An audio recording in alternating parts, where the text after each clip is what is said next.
Mapagpalang araw, mga kapanalig ko kay Kristo. Kumusta po kayo? Bago po ang lahat, God is forever in control. Opo, God is forever in control. Sabi sa Josue, Kapitulo 24, versikulo 15, Tagalog po. At kung ayaw ninyong maglingkod kay Yahweh, pumili kayo ngayon kung sino ang inyong paglilingkuran. Ang mga Diyos na pinaglilingkuran ng inyong mga ninuno sa Mesopotamia o ang mga Diyos ng mga Amoreo na sinasamba dito sa lupaing inyong tinitirhan. Ngunit para sa akin at sa aking sambahayan, kay Yahweh kami maglilingkod. Ngunit para sa akin at sa aking sambahayan, kay Yahweh kami maglilingkod. Papuri sa Panginoon. Napakagandang deklarasyon ni Josue. Tularan po natin. As for me and my household, we will serve the Lord. Sabayan niyo po ako, mga kapanalig. Panginoong Hesus, pinagsisisihan ko ang lahat ng aking mga kasalanan. Halipo kayo sa aking puso at gagawin ko po ikaw ang aking Panginoon at ang aking tagapagligtas. Na gagawin kong nag-iisang Panginoon ko at aking tagapagligtas. Amen. Psalms 37, chapter 1, verse 1 to 11. Chapter 37, Psalms chapter 37, verse 1 to 11. Trust in the Lord and do good. Dwell in the land and feed on His faithfulness. Yan po lang ang Psalms 37 verse 3 na binasa ko. Pero ang piniture for today sa Great is Thy Faithfulness ay 37 verse 1 to 11. Ang ipiniture ko pong binasa ay Psalms 37 verse 3. Paglilinaw po. Psalms 37 verse 3, it says, trust in the Lord and do good, dwell in the land, and feed on His faithfulness. Ito po ang quote for today. Feed God's faithfulness to find the strength you need. Feed. Pakainin ng God's faithfulness, ng katapatan ng Diyos, to find the strength you need, para mahanap mo, masumpukan mo ang kalakasan na kailangan mo. Napakagandang quotation po, mga kapanalig, ng Great is Thy Faithfulness, our daily bread, 365 days meditation po, our daily bread. Tanong po, ano po ang inyong notes sa episode 72? The Lord gives and the Lord takes away. Pagninilayan po natin today, kasi kahapon sa episode na piniture natin, itong episode na ito ay hindi natin po napagnilayan. So, ito na po, ang quick review at pagninilay-nilay natin. Sabi ni Lord Jesus Christ na binasa po natin sa episode 72, Psalms 139 verse 23-24, 1 Peter chapter 5 verse 6, and Job chapter 1 verse 22, libro ni Sarah Young, Enjoying Kapayapaan in His Presence, Jesus Calling. Ito po. To live in my presence consistently, you must expose and expel your rebellious tendencies. When something interferes with your plans or desire, you tend to resent the interference. Try to become aware of its resentment. Payo ni Lord Jesus Christ yan sa atin lahat. However, petty it may seem, don't push those unpleasant feelings down. Instead, let them come to the surface where you can deal with them. Ito pa ay pinapagawa sa atin ni Lord Jesus Christ in your notes. Ask my spirit to increase your awareness of resentful feelings. Bring them boldly into the light of my presence so that I can free you from them. Ano pong gagawin natin, mga kapanalig? Para mapalaya tayo sa ating mga alalahanin, sa ating mga binabalikat na anumang sitwasyon, problema, kasakitan, kawalan ng pera, anong gagawin po natin? Bring them to me, sabi ni Lord Jesus Christ. Boldly, ay talagang kailangan malakas ang loob mo na gawin mo yan sa lumiliwanag na ilaw ng ating Panginoong Hesus, at para mapalaya tayo sa mga pasanin, sa mga bagyong nasusuong natin. The ultimate solution to rebellious tendencies is submission to my authority over you. Ang pinaka-ultimatum na solusyon para hindi na tayo maging suwail ay submission. Pagsuko, pagpapaubaya sa autoridad ng ating Panginoon.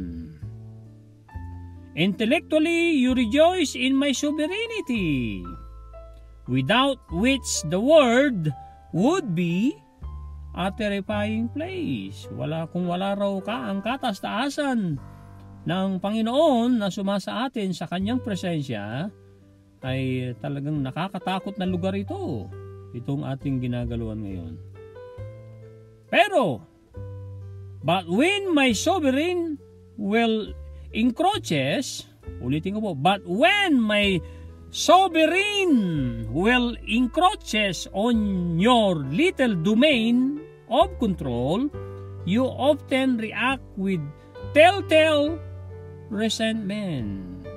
Binanggit na po natin yung encroaches, yan po ay isang word na parang madali nating maintindihan, na laging naririnig natin, intrude, or kaya pagiging intruder or nangihimasok, mapanghimasok.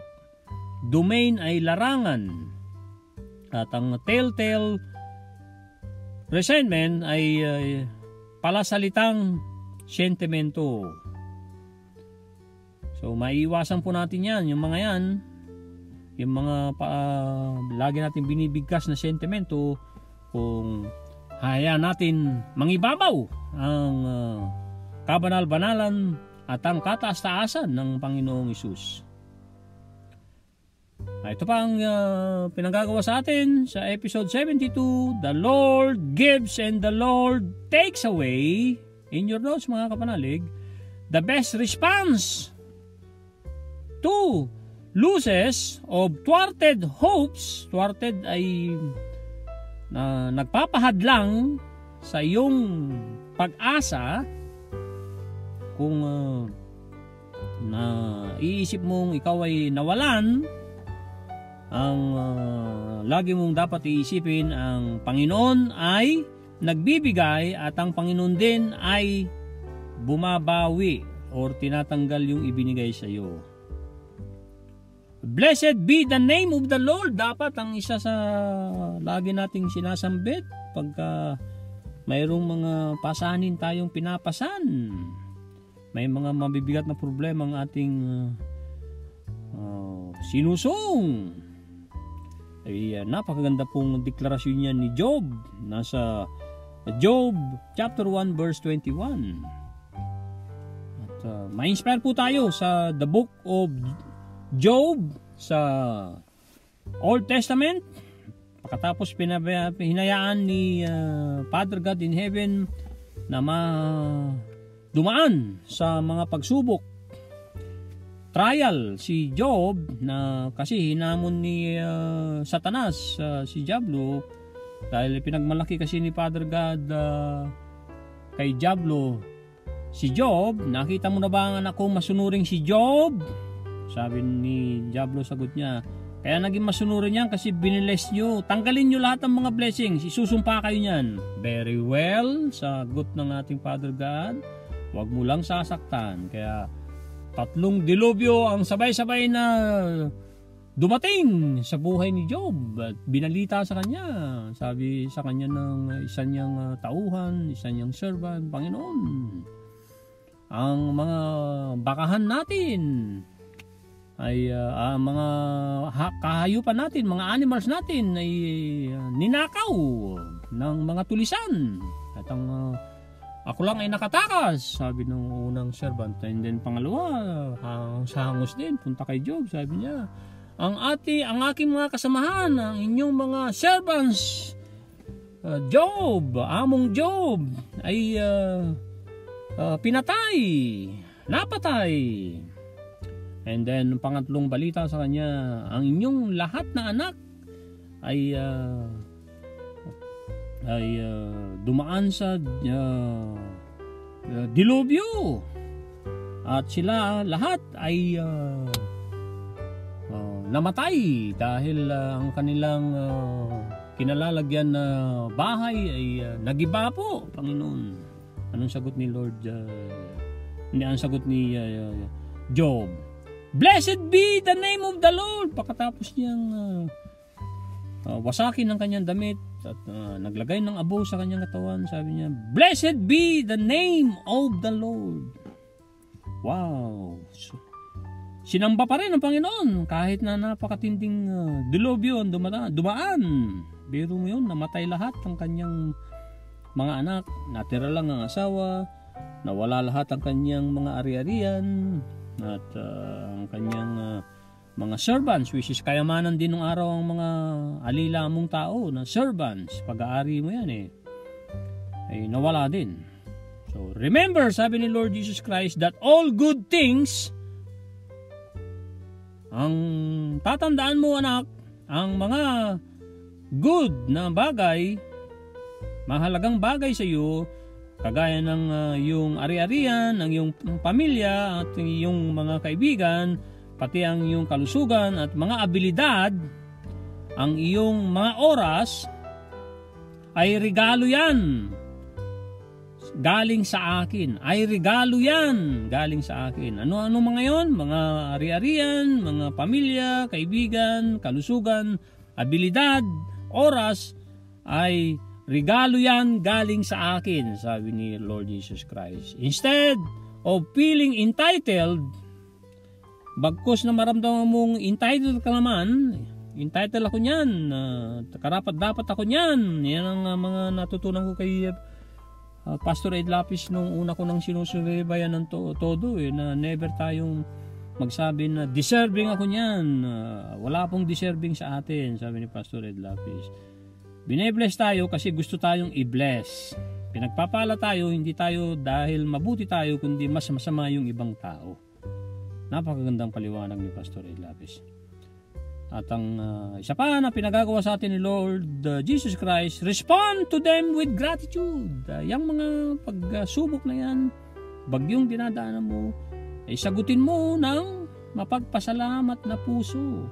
Maging preparado ka na i-release mo yan, isuko mo yan, pawalan mo yan ng lahat ng mga yan na binabawi ko, pero wag na wag mong bibitawan ang aking kamay. Pero wag na wag mong bibitawan ang aking kamay. Pwede mong bitawan ang lahat ng iyong mga ari-arian, pati ang iyong abilidad, ang iyong kalusugan, isuko sa Panginoon Jesus ang oras, dahil alam naman natin na regalo niya yan sa atin, Pero wag nating bibitawan ang kanyang kamay. Dahil hindi siya bibitaw sa atin. Papuri sa Panginoon. Ano po? Episode 73, mga kapanalig. Matatagpuan mo ang kagalakan sa akin. Episode 73, matatagpuan mo ang kagalakan sa akin. Saan hinango ni Sarah Young? Nasa Psalms chapter 21 verse 6, it says, For you have made him most blessed forever. You have made him exceedingly glad with your presence. At sumunod po nasa Proverbs 2 verse 4, Kawikaan, 2 kabanata, versikulo 4. Opo. Ito po ang Proverbs chapter 2 verse 4. It says, If you seek her as silver and search for her as for hidden treasures, nakatagong kayamanan, yan po, as hidden treasures. So basahin ko ng buo. If you seek her as a silver and search for her as for hidden treasures. May karugtong pong verse 5 po yan. May apostrophe po kasi, kaya lang verse 4 lang po ang ipiniture for today. So let's read that way for now, mga kapanalig. Ito po ang mensahe ni Lord Jesus Christ sa atin lahat. Episode 73, matatagpuan mo ang kagalakan. Kagalakan ay joy sa akin. So, saan natin matatagpuan ang kagalakan? Sa ating Panginoong Hesus lamang, mga kapanalig. Ito po, no matter what your circumstances may be, you can find joy in my presence. Ulitin ko po yung mga first instances na mensahe sa atin lahat ni Lord Jesus Christ. No matter what your circumstances may be, you can find joy in my presence. In your notes, yung salita niyang maybe you can find joy in my presence. Pabalikan po natin yan sa pagdinilay-nilay natin sa tulong ng Banal na Espiritu.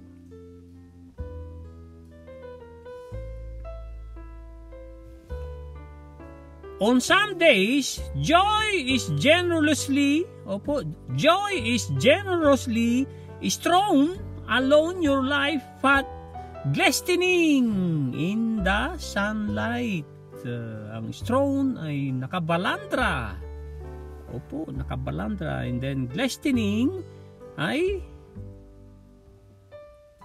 yan po ay kumikislap. Glistening in the sunlight. On days like that,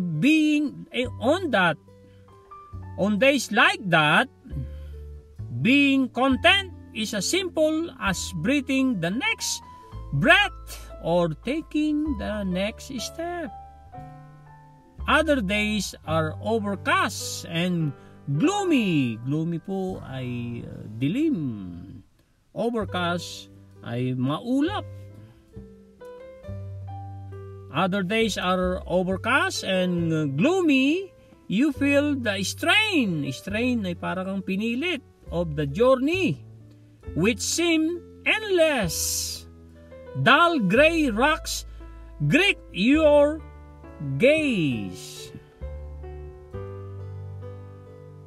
Titig yung gaze and cause your feet to sumakit, to ache. Yet joy is still attainable. Matatamo mo pa rin dahil search for it as for hidden treasure. Begin by remembering that I have created this day is not a chance occurrence. Pangyayari. Recall. Gunitain. Opo. gunitain. Recall that I am present with you, whether you sense my presence or not. Then start talking with me about whatever is on your mind. Rejoice in the fact, katotohanan po ibig sabihin yan, that I understand you perfectly and I know exactly what you are experiencing. As you continue communicating with me, your mood will gradually lighten. Awareness of my marvelous companionship can infuse ay mahawaan, mailagay sa iyo, can infuse joy into the grayest day. Grayest ay makulimlim na araw or abong-abong araw. Mas malinaw na masabi natin super kulimlim na araw. Yan po ang mensahe ni Lord Jesus Christ sa atin lahat. Ito na po ang pagninilay-nilay natin sa tulong ng banal na Espiritu.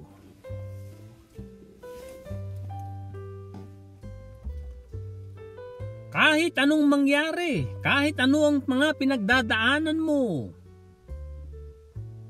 yan ang unang mga salita ni Lord Jesus Christ. Kahit anong mangyari, kahit anong mga pinagdadaanan mo, mga pangyayari sa buhay mo, yan ay makakatakbo mo, matatagpuan mo ang kagalakan sa aking presensya. Paano natin gagawin yun?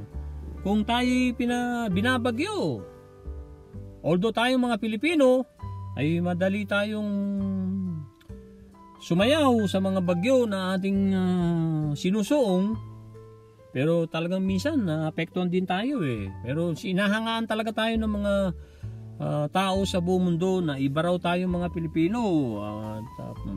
Masayahin tayo, mahilig tayo sa mga festivals. Kahit may mga masaklap na nangyari sa ating buhay, nakukuha pa rin tayong tumawa. Nahulog tayo sa limbawa, nadulas tayo sa hagdanan, na hindi naman super na injury, na tumatawa pa tayo. Nadulas sa bus, tumatawa pa tayo. Siyempre, pag may nahubuan, na nakakaya yun, pero pinagtatawanan natin na hindi natin kinukutya yung tao, kundi nakakatawa kasi. Di po ba? So, tayo, yan ay magandang regalo sa atin ng ating Panginoong Hesus. Pero sa ibang mga lahi, madali silang mabagyo, madali silang maapektuhan. Kaya nga, sa mga bagyong ating sinusuong, ang utos sa atin ni Lord Jesus Christ, kung naapektuhan na tayo, kung nababagabag na tayo, parang mga disipulo na si Lord Jesus Christ ay natutulog sa bangka na may unan, nag-aalala ng todo-todo ang mga disipulo. Ginising na si Lord Jesus. Sabi nila, Lord Jesus, hindi po ba kayo nababahala? Tayo na po ay lulubog. Tayo na po ay mamamatay. So, wag nating gagayahin yung mga ganung tao na madaling maapektuhan. Tayo magpakatatag. Tulugan natin kung kailangan tulugan ng mga problema, ang mga bagyo na ating sinusuong. Hindi tayo kasi mananalo sa bagyo, sa lakas ng bagyo na yan. Kaya may mga laban na kailangan tulugan, may mga laban na sayawan, at may mga laban na kailangan ipag sa Diyos. Gawin lang ang natural na bagay. So, nasa atin yan, nasa ating mindset. Opo, mindset. Command, control, change the weather of your mind. Di ba? Utusan, palitan ang mga bagyo na dumadaloy sa ating isip. Kontrolin ang ating isipan. Yan po ang isa sa dapat nating magawa. Opo, makukontrol natin ang ating mga isipan, yung mismong isipan natin, hindi yung isipan ng iba. Kaya matatagpuan natin ang kagalakan sa presensya ng ating Panginoong Hesus. May mga araw na ang kagalakan ay talagang punong-puno ka ng kagalakan na talagang pumupuno, bumabalandra sa buhay mo, sa iyong landas na tinatahak, na kumikislap na parang araw, na sinag ng araw. Yung mga araw na yan, na ikaw ay kontento kasi ikaw ay masaya, na halimbawa na promote ka, na nadagdagan pa ng malaking kontrata ang iyong business, na isara mo ng todo-todo ng magandang business deal, pumirma uli ang malaki mong client, at na-hire mo yung the best teammate mo, yung mga bagay na yan, or nabigyan ka ng Panginoon ng isang bagong bahay o kotse, yan ay mga araw na ikaw ay kontento, sa simple na ikaw ay humihinga at ikaw ay bumubuntong hininga. So, ang susunod na dapat na hagbang mo, sabi ni Lord Jesus Christ, ay i-overcast mo sa akin yan. Overcast na may mga araw kasi na parang maulap at madilim sa iyong buhay, ay ipaubaya mo sa akin yan. Dahil kung sarili mong kakayanan lamang, ay ikaw ay mapipilitang lumakbay sa mga walang kabuhay-buhay na buhay, at sa tingin mo at maulap, pati sa tingin mo ay yan ay wala nang katapusan, na mabatong dinadaanan mo at nakakapagbigay ng sakit yan sa iyong mga paa. Pero ang kagalakan ay matatamo pa rin. Paano? Sa tanong natin kay Lord Jesus Christ, dahil sabi niya, pero ang kagalakan ay matatamo pa rin. So paano, Lord Jesus Christ? Paano po namin matatamo ang kagalakan na yan? Kahit masakit na ang aming paa, masakit na ang aming mga katawan, lumalakbay sa mga mabatong lugar, ay manatili sa Kanya at hanapin daw natin siya, dahil yan ay napakatinding nakatagong kayamanan na walang katumbas na kayamanan. Yan po ay presensya ni Lord Jesus Christ. Kaya simulan mo ang mga araw na ginawa ko o ginagawa ko, yan ay isipan mo nangyari o nangyayari sa buhay mo, at gunitain mo na ang aking presensya ay sumasayo lagi, at ako ay laging nandyan sa iyo. Kung ito man ay nasesense mo, nararamdaman mo, o hindi mo man maramdaman ang aking presensya, ay nandyan talaga ako. Kaya simulan mo ng pagsasalita, pagwiwika, pangungusap, na kausapin ako, kausapin ng mga ibang tao, na para bang sinasabi natin sa ibang tao, God is forever in control. At yan ay dapat nating ilalagay natin sa ating isipan, at ang magalak tayo, yan po ang ating dapat na ebidensya, katibayan na naunawaan talaga ni Lord Jesus Christ ang lahat ng mga nangyayari sa ating buhay. Anuman ang nararanasan natin, kailangan tayong tuloy-tuloy na makipag-ugnayan sa ating Panginoon. Sabi niya, tuloy-tuloy kang makipag-ugnayan sa akin. Anuman ang mood mo, ikaw ay malungkot, masaya, malambot, malakas, ay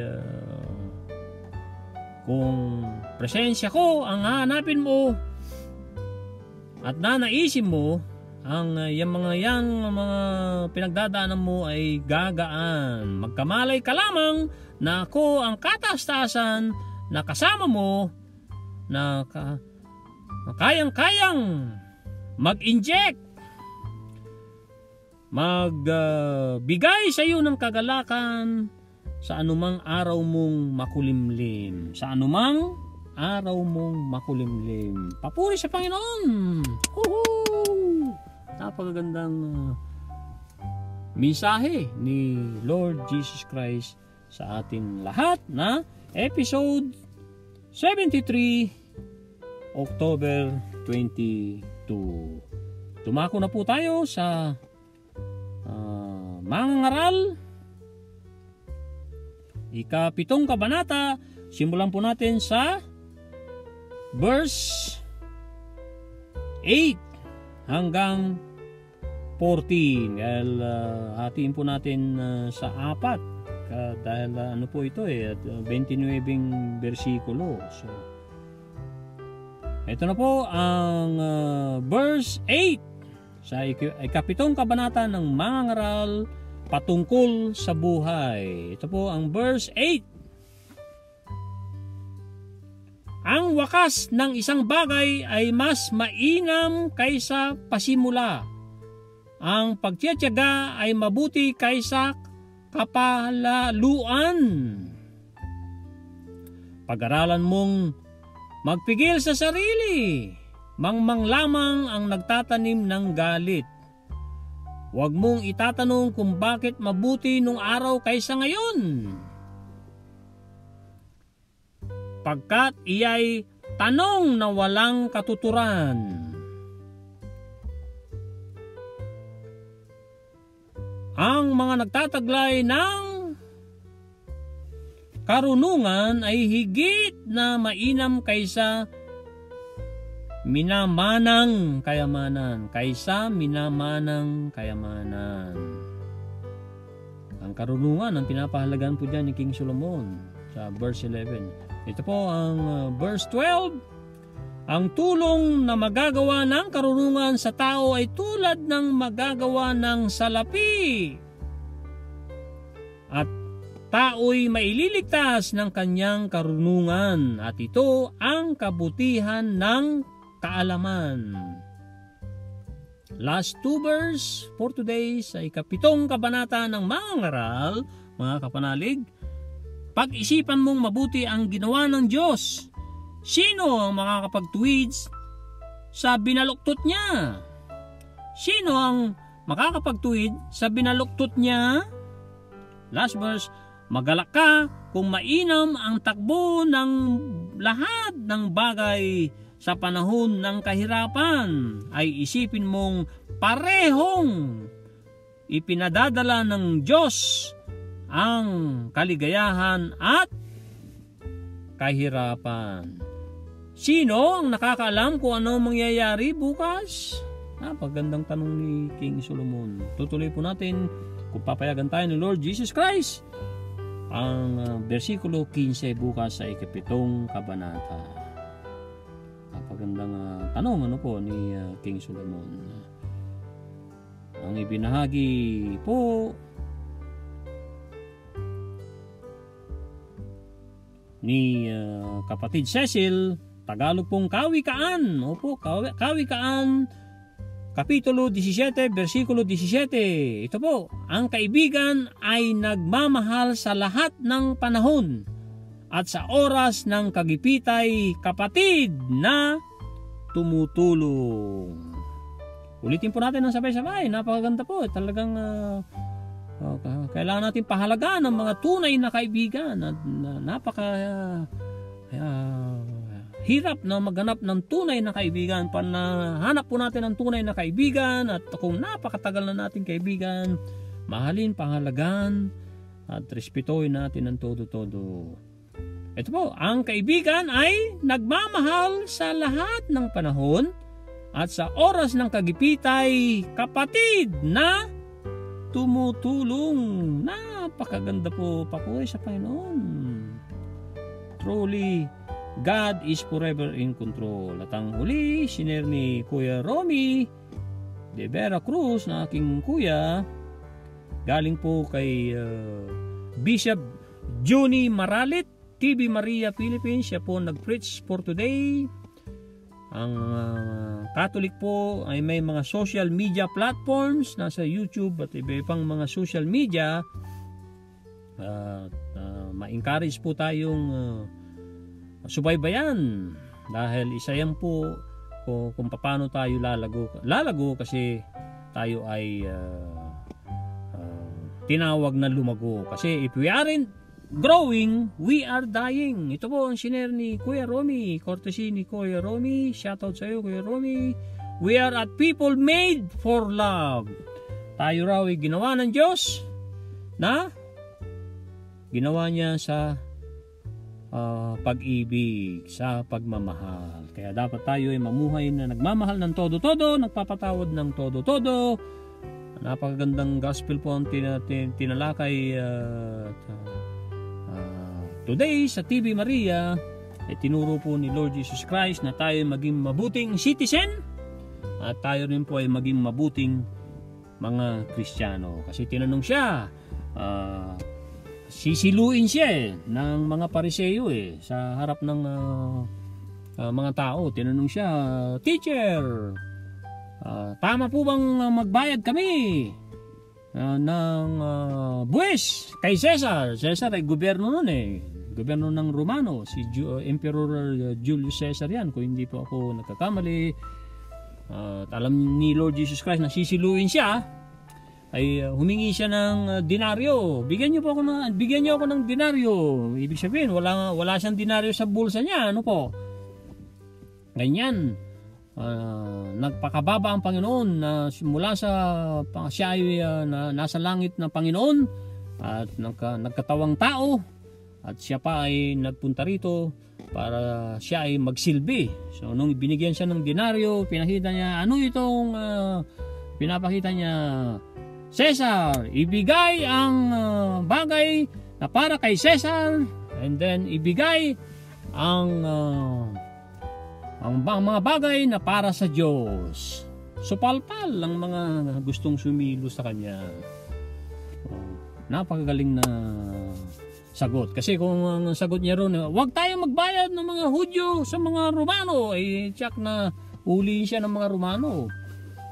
So kung kabila naman ng sinagot niya na hindi tayo magbigay para sa Panginoon, ay against yun sa turo ng Diyos, dahil talagang kailangan tayong magbigay, we give back na wholeheartedly, taos puso, dahil hindi tayo malulugi pag tayo ay nagbigay, nagtanim, mayroong aanihin. Give and take, sowing, pagtatanim, and then pag-aani. Ang pag-aani, sabi ni John C. Maxwell, ay automatic, yes, automatic na mayroong kang aanihin pag may itinanim. Pero hindi po automatic ang pagtatanim. Kailangan talagang magbungkal at umasa ka na nang itatanim mo ay pagpapalain ng Panginoon. Napakagandang pananampalataya yan. Hindi mo man nakikita ang ikaw ay pagpapalain, pero umasa ka, katulad ni Tatay Abraham. Matanda na siya, pero umasa pa rin sa pangako ng Diyos sa kanyang pananampalataya na siya ay mabibigyan ng anak at siya ay magiging father of all nations. Wow, papuri sa Panginoon. Ano po ang lagi natin tatandaan? God is forever in control. God bless everyone. Bye-bye now. Maraming salamat sa inyo lahat. At shoutout kay Angelica, pati kay anak ko Patrick, at sa lahat sa inyo mga kapanalig. Bye-bye now.